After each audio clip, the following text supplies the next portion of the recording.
Hey everyone, this is Trevor Anderson and welcome to The Scoop, Vanderbilt's entertainment show. As always, we like to bring you the latest entertainment headlines, what's going on, so you can stay in the know.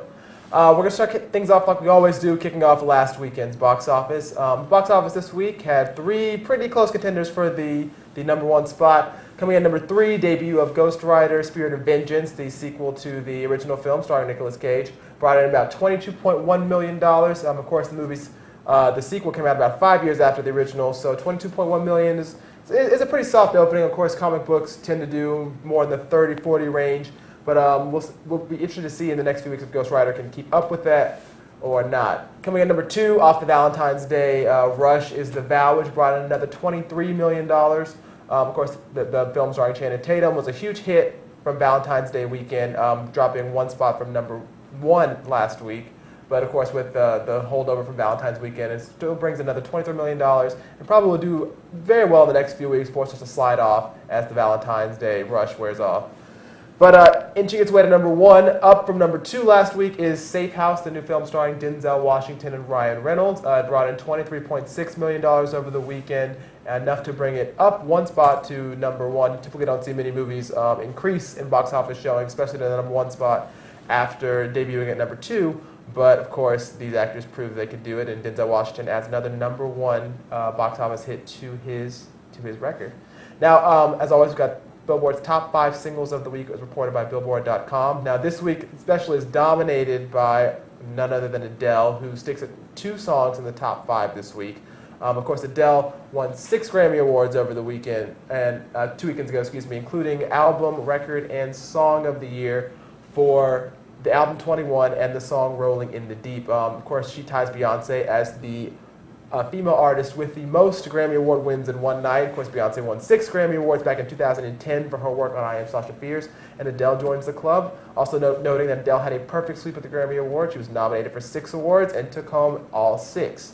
Other major winners of the Grammy Awards 2 weeks ago were the Foo Fighters, bringing home 5 awards, including sweeping all of the rock categories, and Kanye West, who brought home 4 awards out of 7 nominations. Of course, Adele sees the fruits of the Grammy Award gain on this week's Billboard charts. Her album 21 is the number 1 album for the 21st non-consecutive week in its chart history. Of course, now that the album has spent 21 weeks at number 1, it surpasses Whitney Houston's soundtrack to The Bodyguard as the longest number 1 album by a female artist in history.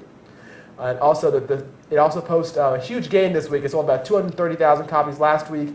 This week, it brings home about 730,000 copies, so the 500,000 gain in a week is the largest ever seen in Nielsen SoundScan history. And 21 is not only the only album that is bearing the fruits of Adele's Grammy wins. Her debut effort, 19, which came out in 2008, also sees a huge gain thanks to the Grammy Awards. It sold enough copies to be the number 5 best-selling album of the week. So yes, Adele does have the number 1 and number 5 selling albums of the week. And on the singles chart, of course, the Grammys fuel gains over there as well. Adele posts 3 songs in the top 10 alone. Set Fire to the Rain is sitting at number 2 this week. Of course, the huge hit Rolling in the Deep rebounds to number 5, and Someone Like You finishes out at number 8. So it makes Adele also the first woman artist to have 3 songs in the top 10 at the same time as a lead artist, which obviously, this is a huge, huge win for Adele. Now, I've got a question. I've got 2 panelists here with me. We've got Benjamin Reese and Melina Hallman. And my first question is just based off this huge, Adele story. Of course, Adele was the top artist of 2011 in a lot of ways. She was, not only the breakthrough act, but the most successful, 21, huge selling album, Rolling in the Deep, major single. Now you see these Grammy fuels kind of reinvigorating her. When, if ever, do you see this sort of Adele mania wearing off? It's almost hard to believe. The album's been out for a year, and it's still the top selling album of the week. Right. Never.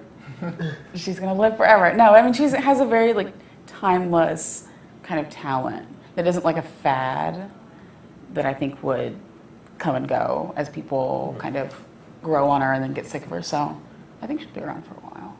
I think it's also kind of interesting to look at the Grammy Awards and how last year I think there was a lot of discussion about whether they were still relevant anymore, or people were debating whether the Grammys were a great ceremony. When Arcade Fire won, it was a great step out of the norm. We see here where the Grammys are only reinvigorating the support that Adele has received for so long. by giving her all these awards. It's really like been a big boost to her career. So it kind of shows how strong the presence that awards ceremony still has, and how much power it still has to expose an artist.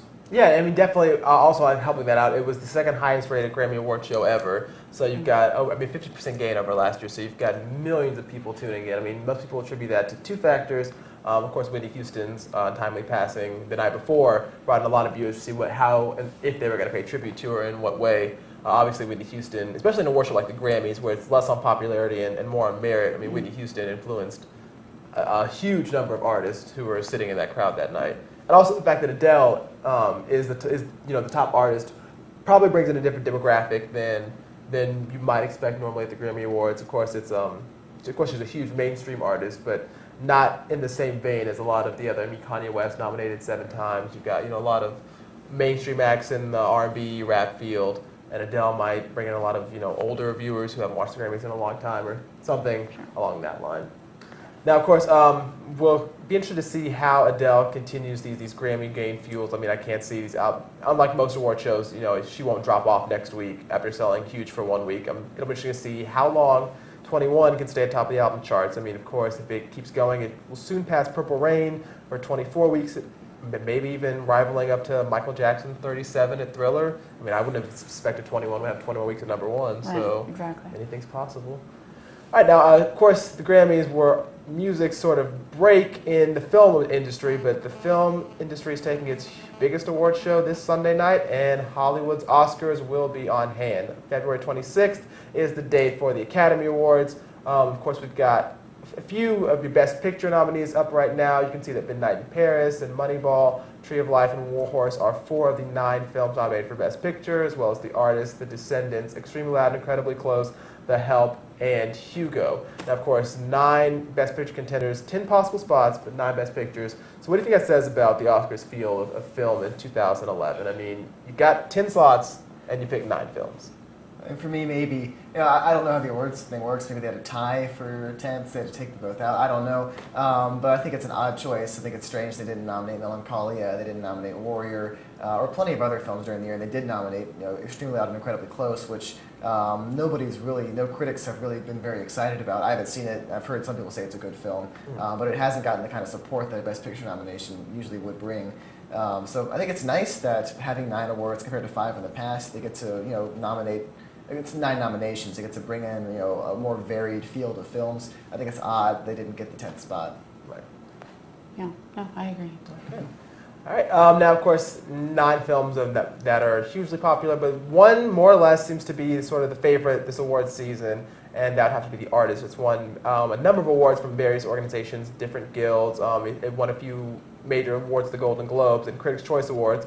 So, but usually sometimes, in the past, the Oscar race there's a front runner at the beginning of the season, and then momentum shifts by the time that the envelope is open Sunday night. Mm-hmm. Do you think that, I mean, of course, with the Oscars coming up this Sunday night, that any film really has a shot at taking up? I mean, The Artist is obviously the most popular film. Many journalists and pundits are saying this will be the film.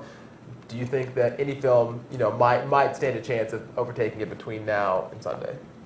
Well, not even necessarily now, but in this part of the race.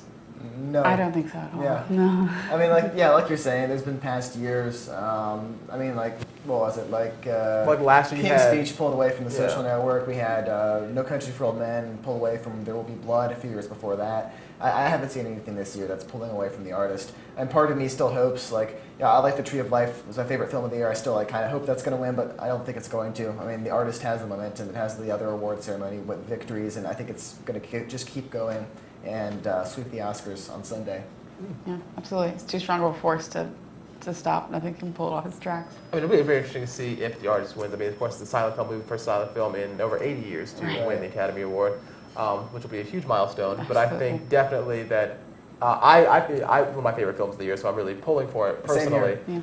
But it'll be interesting to see if some film, believe it or not, takes the reins from it. I'm hoping not, but no.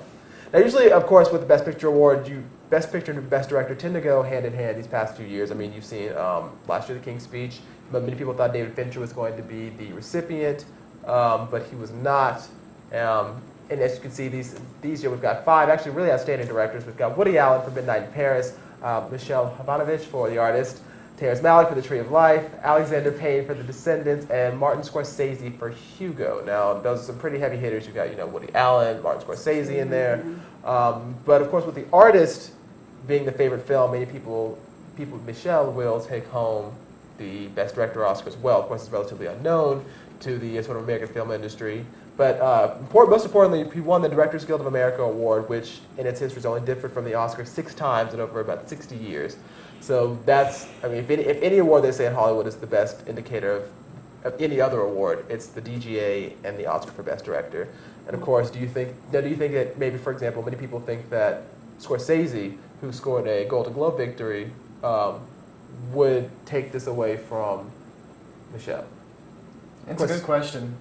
For me, it's just like the Oscars love to give awards to people who haven't won before. There's always exceptions to that. There's Clint Eastwood getting 2 Best Director Oscars, but I don't see them giving Martin Scorsese a second Oscar for Hugo. And so quickly, too, of course, Martin Scorsese only won his first Oscar for The Departed, just about 2007. Right. And so, of course, Scorsese's body of work has gone, back decades before.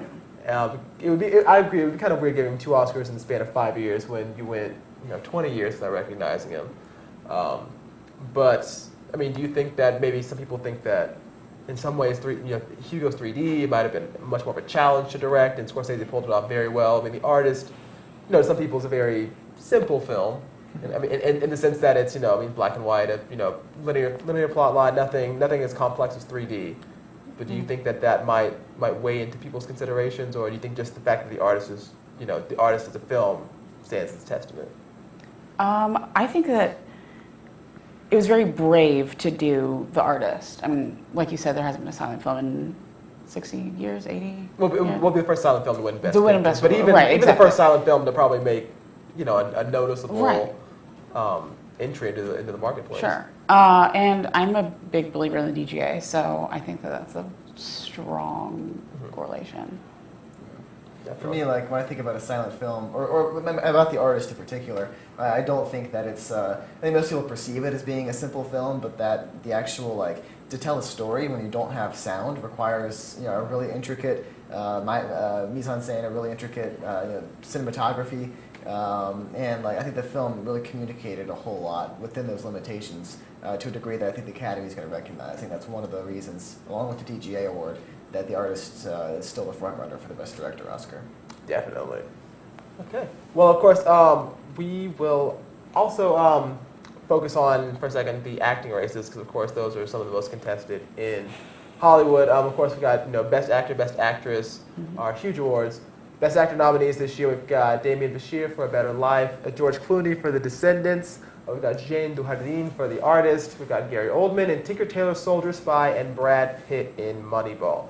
Now, the race has more or less gone down to 2 people, George Clooney and Jean Dujardin for The Artist. Of course, Clooney won at the Golden Globes, but Dujardin struck back at the Screen Actors Guild Award, which, of course, is the later award, and many people in the Screen Actors Guild, Golden Globes are journalists, and Screen Actors Guild are actually members, most of them who vote for the Oscar. So do you think that will be an indication that The Artist will sweep that category as well? Do you think that maybe the momentum from Best Picture and Best Director will bleed into the actor race as well and give Jean Dujardin kind of that extra push he needs?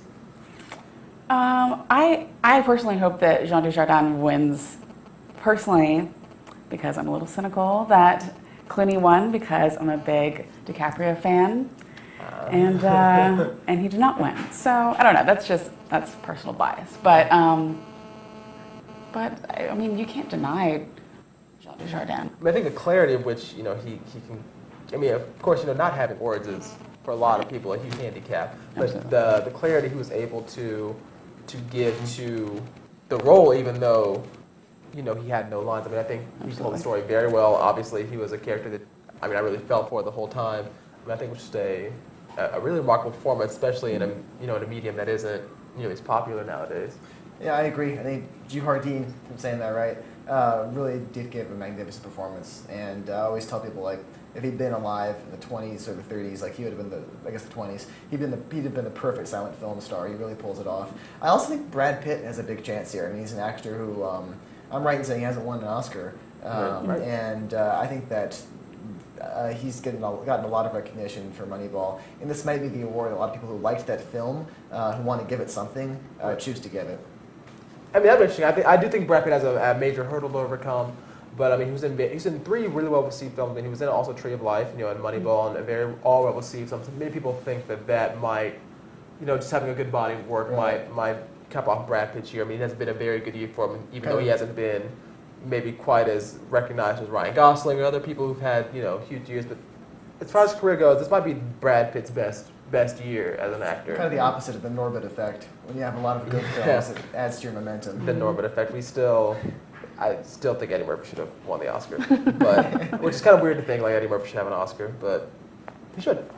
Okay. Now, of course, with the Oscar coming up on Sunday, we're going to have a huge recap next week of everything from what everyone was wearing to who won to, more importantly, probably who didn't win.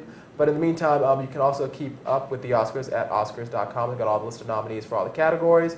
And we definitely will be here next week to let you know all about that. And as always, keep you up with the entertainment headlines for the week. Trevor Anderson, and this was The Scoop. Thanks for joining us.